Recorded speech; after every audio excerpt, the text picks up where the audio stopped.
The holidays are all about sharing with family. Meals, couches, stories, Grandma's secret pecan pie recipe. And now you can also share a cart with Instacart Family Carts. Everyone can add what they want to one group cart from wherever they are. So you don't have to go from room to room to find out who wants cranberry sauce, or whether you should get mini marshmallows for the yams, or collecting votes for sugar cookies versus shortbread. Just share a cart, and then share the meals and the moments. Download the Instacart app and get delivery in as fast as 30 minutes. Plus, enjoy free delivery on your first 3 orders. Service fees and terms apply. Joining me in studios, URI President Dr. Marc Parlange. You told me you're in engineering. You just engineered a new 5-year contract for yourself. Congratulations on that. You like the place and they like you. Yes, we love it, and Mary and I have to say it's the best job in the world is to be the president of the University of Rhode Island. You have to remind us of your background a little later, because I know you were born in Providence and then moved to Connecticut, and then you've been on a world tour, so to speak, different continents and different countries. But let's talk a little bit about URI. You just told me before we went on, it's been a great year for URI, and you expect an even better year. Go ahead. Yeah, it has been a simply wonderful year. There's been a lot of positive momentum. Right. We were really pleased when the Wall Street Journal came out with their new rankings, and we were the #1 public research university in New England. And it really was good because it measured the values that we have. It looked at the success of our graduates, and we really stand out. But it's also been, I want to thank the voters of Rhode Island who supported Yes on 2, and we're going to build a new biomedical sciences building. We had an alum who really was committed to the university, and we got the largest $65 million gift ever to the university. So there's been special moments. And of course, look, our athletics this year have been remarkable, and our football team, what a record. We're starting women's lacrosse this fall, and our men's basketball are off to a very strong start. Well, you're a good cheerleader. That's what you're supposed to do. I saw the news conference when that $65 million gift came in. It was an interesting turn of events regarding the whole family travel of that particular story, but you've got the money, and that's going to be spent over time, I believe? It's an endowment, and so it will be much like we do with the Ryan Scholars and the Verrecchia Scholars. It's going to be a long-term support through the endowment for what will be the Schilling Scholars, and it will be for students that are studying some aspect of STEM at URI. All right. Now, just listen, there's been other things in the news, too. I know you want to talk more about the surveys and the reports and where you land in that. By the way, do you put much stock in these U.S. News and World Report surveys?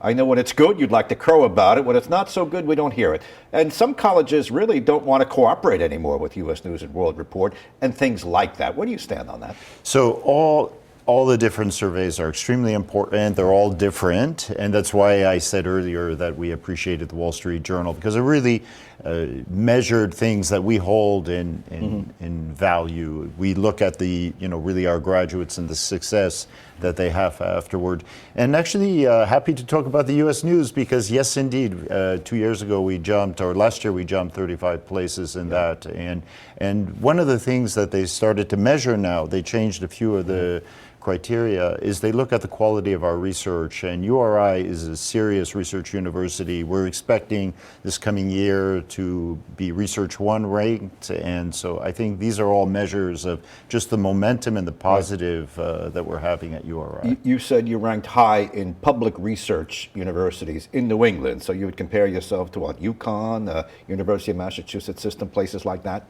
UMass Amherst, UConn. So we were overall in the country, public and private, 84, 36 public universities. All right. Well, you have some framework to measure that against. You were born in Providence, lived in Connecticut as a child, but then you started this whirlwind tour. You've served in several different countries, university systems, Canada among them, and then you came to us from Australia, correct? That's right. So how do we measure up against those other places you've been? Well, I have to say, first of all, I'm a big believer in public universities and in public education and access, and we do incredible things at the University of Rhode Island.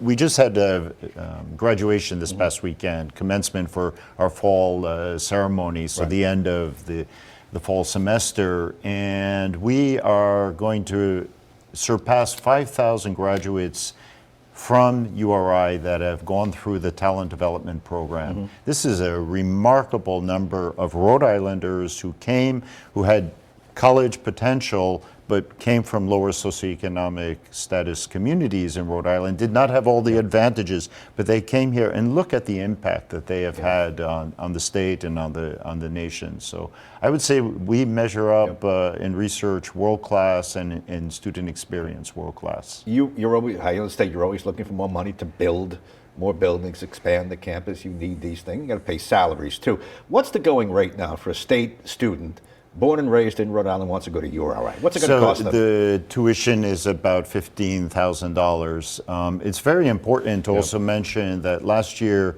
we had about $150 million in terms of student aid. So that's actually one of the things that the Wall Street Journal honed in on, and that made us jump up, was the fact that our students graduate, but not with a lot of debt. And that was a very important piece for the Wall Street Journal. $15,000 tuition. What about room and board if they want to stay with you? It's, then it's on the order of another 15. Okay, so 30 a year. So 30, 60, 90.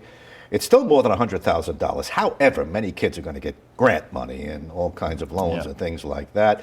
Yet some of them might be left with $50,000, $60,000. Is it still worth that kind of a debt to leave with? Yeah, so the By university... the way, my numbers are not correct. You know more. Yeah. But that's just kind of a ballpark. Am I about right? No, it's actually for Rhode Islanders, access is very important. So for example, our students in talent development are not charged tuition. Okay, so that's very important. Each year we're having about another 350 students that come into talent development. We provide the wraparound services to help them to graduate. And we go student by student. Remember that our student aid has hit an all-time high, $150 million last year, and that's what we're expecting that to continue to grow next year. But before we deduct grants and everything else, it's about $120 if you want to study and go there all 4 years? If you pay fully. Okay, and how about out-of-state students? You got a lot of people from New Jersey come in. Yes, so out-of-state tuition is basically twice that of in-state tuition. Okay, now you're up there 240. So now this is approaching PC in other places. No. So that's 260. That's the it's the tuition, but the room and board is the same for whether you're out-of-state or in-state. Yeah. All right, but again, if I asked you again, is this bang worth the buck? If you're still going to come out of there, even after all your loans and everything else, you're going to come out with tens of thousands, perhaps you're on the hook for. You would say what? I would say that, so I'm going to really look at the measure that the Wall Street Journal looked at. So they looked at the earnings of our graduates 6 months out of graduation, whether they were going to graduate school or they were in a job. So we have 95% of our graduates are in graduate school or in a well-paid job. And then they look at the earning of our graduates, and that's where nationwide we compete. And in New England, that's where we were number one public. So as you and I chat, it's in-state tuition 15 across the board, room and board, in-state another 15. So we're looking at $30,000 a year. If you're coming in from out-of-state, tuition is doubled, but board stays the same? Yeah. Okay, and then you add it all up, that's what it cost you 4 years. However, that's going to be attacked by grants and Pell Grants and loans and everything else. All right, Dr. Parlange, stay with us. We'll be right back, another segment on 10 News Conference. Did you know that you can make your life-saving donation to Doctors Without Borders go even further? Whether you donate stock, recommend a grant through your donor-advised fund, or make an IRA-qualified charitable distribution, you can take advantage of strong market performance this year to maximize your charitable impact. Making it possible for Doctors Without Borders to stay ready to respond in more than 70 countries around the world. Together, we go further. Explore ways to give at doctorswithoutborders.org/podcast. You know that feeling when your favorite brand really gets you? Deliver that feeling to your customers every time. Memorable moments like these are key to building your business and your brand. Brands like Hedley & Bennett use Klaviyo's marketing automation platform to turn their customer data into more personalized connections across AI-powered email, SMS, analytics, and more, making every moment count. Build smarter digital relationships with your customers and make every moment count with Klaviyo. Learn more at klaviyo.com.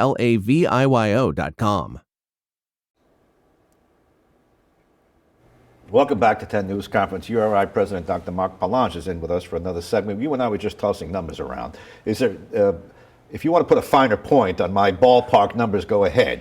But we're basically saying it's 15 across the board in-state, double tuition for out-of-state. And by the way, those out-of-state kids, they carry a lot of the bulk. They carry the freight. Is that correct? Yeah, so I really want to emphasize that we do support our students. We make it really accessible. That's where these scholarships, the Ryan scholarships, the Varecchia scholarships, and now the Schilling scholarships are so important for our students. And it's been part of the DNA from 1968 at the University of Rhode Island to support Rhode Islanders through the talent development program. And again, those students pay no tuition. Unfortunately, before you came, part of the DNA has also been kind of a drinking culture and a little mischief in areas like Narragansett where the kids live. I'm looking at body cam footage catches chaos at Narragansett house party. 2 URI students arrested. You remember that headline. Do you have a handle on this?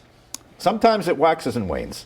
So the vast majority of our students are incredible community members, and actually what was nice in those reports is that the neighbors all report that the URI students are great. We actually had a meeting this week with the Narragansett and South Kingston town councils. There's very good collaboration between our Vice President for Student Affairs, our Dean of Students, but also with our police chief. There's it's a safe campus, it's a safe neighbor, in terms of neighborhood community. And our students give back a lot to, really to the neighborhood and so forth, and the positive spirit. So I'm actually very proud of our students. There's a good culture at URI. Well, how much do you allow for listen, they're going to school to have fun too. So they're not going to be studying 24/7. I went to school, I remember what it's like. How much do you allow for that? What's acceptable as far as drinking and partying and things like that go? It's so of course we follow the rules. Yes. There's drinking ages and but it comes with so forth. But if you look at our students, it's incredible. We have more than 300 student clubs, and it's music, it's theater, it's sports, it's government, it's so many different things. And our students, they range economically from relatively poor to more wealthy, but many of them have jobs. Most of our students, more than 80% of our students, have internships. Many of our students have jobs to support their studies. So our students are actually quite busy. And then, of course, there is a great campus spirit. A lot of our students do take advantage of the fact of our proximity to the ocean. So surfing, sailing, kayaking, these kind of things are also very popular. We've got about 3 minutes left. What is the ideal split for you? I want you to live on campus for an X number of years, and then I want you to go off campus. What's ideal for you, and do you meet that? What would you recommend? So it's roughly the first 2 years, most of the students are living on campus, and then the long tradition is to live off campus, and the students like that, and to be closer to the beach and so forth. We are I think it's important to note that we are in the process now with a public-private partnership with Gilbane Development. So they're our development partner. We're going to be planning another 1,100 beds. So in the last 10 years, we'll have built more than 2,000 new beds on campus, and that's very important. I had your counterpart in from Brown, Dr. Paxson, and I said, I don't think I'd want her job. She has to fight with everybody. If she wants to build something, she fights with the faculty. If she wants to do something, she fights with the kids. Look what she went through with the protests over Gaza and Israel. You, not so much on your campus. You kind of avoided what those Ivy Leaguers went through, but you still have to fight with everybody. Is that the academic way? When you want to get something done? Yeah, so that's why the URI presidency is a wonderful position to be able to have. We actually work incredibly well between the faculty, the students. There's really a good cohesion. There are differences, of course, but it's quite positive. I feel that we are in a very special, and there's a feeling on campus that things are going up and going up in positive ways, and the response has been incredibly supportive from student government to faculty government to the staff. We should about a minute left, so quickly. The Brown Daily Herald had a story not that long ago. University employees donated 226 times more to the Harris and Biden campaign than Donald Trump. There is liberalism on campus. Would you say that's reflective of your staff as well? And why is that? And I'll give you the last word. So I think if you look across our campus, we have students that supported Republican candidates, Democratic candidates, other candidates, independent candidates. I would say that we have a very engaged community. I look at our honors symposium that we had on the future of democracy the past fall. Just the participation from the community was good. So I think there's actually a healthy mix on campus, and I think that also was reflected in your earlier comment, what a positive environment we have. Well, we'll hold it there on a positive note for you. Dr. Parlange, thanks for coming in. Congratulations on your 5-year extension. Thank you We'll see so again. much. Okay.